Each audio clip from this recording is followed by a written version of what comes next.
Sup PYNP? Sorry I haven't made a video in a while. Again, I'm a busy man. I'm really sorry. Anyway, on to the video. Right, recently I've been getting a lot of questions about rest day versus workout day nutrition, whether there should be a difference when concerning your calories and concerning your macronutrients. So there's two sides to this question. So I'm going to answer the two sides best I can. Okay, so first off, we're going to talk about the calorie side of things. Now I get this a lot. So people come up to me and they ask me on PYNP, Facebook, YouTube, things like that, and they say, should I be consuming more calories on my workout days or less calories on my rest days? Now you can do this. You can. It makes sense, right? You're expelling more energy on workout days, technically, so you should technically eat more. Well, you can do that, but there's a bit of a problem, okay? There's a bit of a problem with doing this. And that's because not every workout is equal, is it? Like, my legs day is a lot more intense, let's say, than my arms day. Now, do I take both of them as an equal workout, and that excess calories I take in on a workout day, do I just keep them the same on my arm day and leg day, even though my leg day is definitely going to be expelling more energy? You know, there's other factors as well, like intensity can change. It can differ from week to week on the same workout. Sometimes you might not be feeling it and it might not be as intense. Sometimes your workouts might last longer, sometimes it might be shorter. You know, a lot of things come into play there, and you can't really put a nail on exactly how much calories and energy you're expelling. And another thing is that people tend to overestimate how many calories they actually burn when they weight train. I mean, think about it. You're doing your sets, and then between sets you're resting, and then you pump out, and then you rest, and then you pump out. It's not like a continuous endurance exercise where you're going to continuously burning calories, you know. Even if if you work out really intensely and you're sweating your ass off doing weights, that's great, but you're not going to be in the gym very long if you're doing that, which is a good thing. I'm not saying it's a bad thing, I'm just saying you're not going to be in the gym very long anyway, so your calorie burn can be quite minimal. So, people who take in excess of 500 calories that day because of their weight training session, well, maybe you do burn that amount of calories with some cardio, but there's a lot of factors that can come into play. That is not to say that weight training doesn't burn calories, because when you're weight training, the recovery needed during rest and building muscle and protein synthesis, all that takes energy. So that's not to say that weight training doesn't burn calories, because it's very efficient at burning calories. It's just burning calories at that specific moment, maybe not as great as you might think. What I like to do is keep it nice and simple, nice and consistent all through the week, and just keep every calorific goal every day the same, and so each day just adds up to a total weekly goal. So every week I consume about 17,500 calories, and that's about 2,500 calories a day. I keep it that way no matter what, if it's a rest day, if it's a workout day. It's just simpler for me. If you are just started training, then I'd definitely recommend that, just to keep it simple. You don't want to be thinking about, oh, how many carbs should I have today now I've worked out, or oh, my workout wasn't as intense today, should I have a bit less carbs but a bit more on rest days?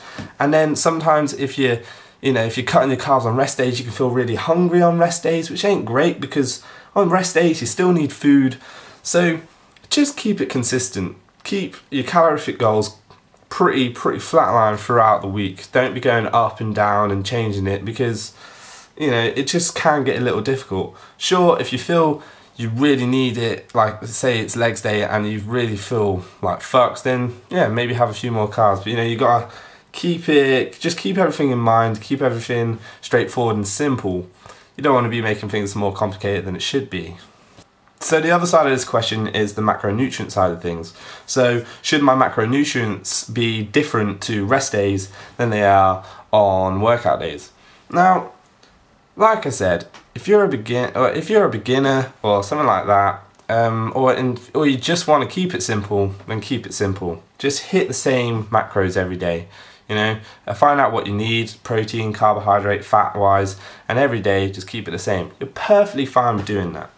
Now, you can, on rest days, lower your carb intake, because carbohydrates aren't necessary. They're not technically necessary. Their primary function is to provide you with energy, okay? And on rest days, you don't need as much energy, simple as. But you still got to keep that calorie goal the same. So what I tend to do on rest days is I do lower the carbs a bit. I actually do lower the carbs quite a bit to about 100 grams a day. So that, for me, that's about 130 carbs decrease, right? So I've got 130 less carbs on my rest days. That doesn't mean I lose all those calories, because I bump those calories up with my fats and maybe a little bit of protein, because it just comes with it, with the milk, with more eggs, things like that. Protein tends to come along with it, and I may intake a few more grams of proteins on rest day, but fats take up the majority of my energy needs. It's because fats are great for recovery, great for repair, great for overall health, and if you've got somewhere where you can fit in some more fats, then, you know, it's not a bad thing, alright? So on rest days you can cut your carbs. And that's fine. You just got to make sure you're not just simply wiping out all your calories. You replace your calories with your fats and maybe a little bit of protein if you want, but you know, protein can stay pretty standard throughout the week. So I'm going to give a quick example of my macros on rest day compared to my macros on a workout day, just to give you a little example. So on my workout days, I was taking 250 grams of carbs, 70 grams of fat, and 190 grams of protein. It's pretty standard. I hit about 2,400, 2,500 calories. Now, on a rest day, my carbs drop from 250 right down to 140, alright? And then my fats go from 70 right up to 115.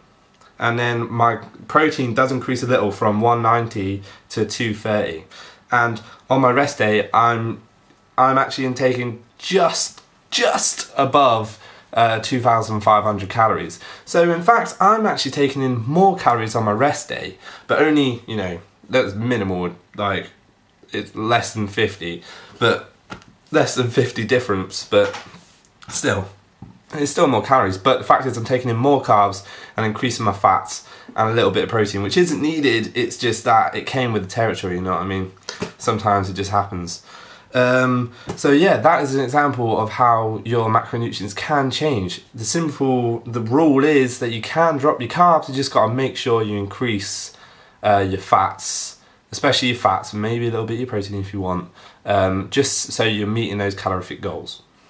But really, if you don't want to do all that, if you don't want to mess about with your fats and your carbs and your proteins, that is perfectly fine, as long as you're getting adequate amounts of proteins, you're not skimping on your fats, you're getting enough carbohydrates, and you're, you know, hitting your calorific goals, whether you're cutting, gaining, or maintaining. And that is it. So hopefully I've helped you out a bit. Peace!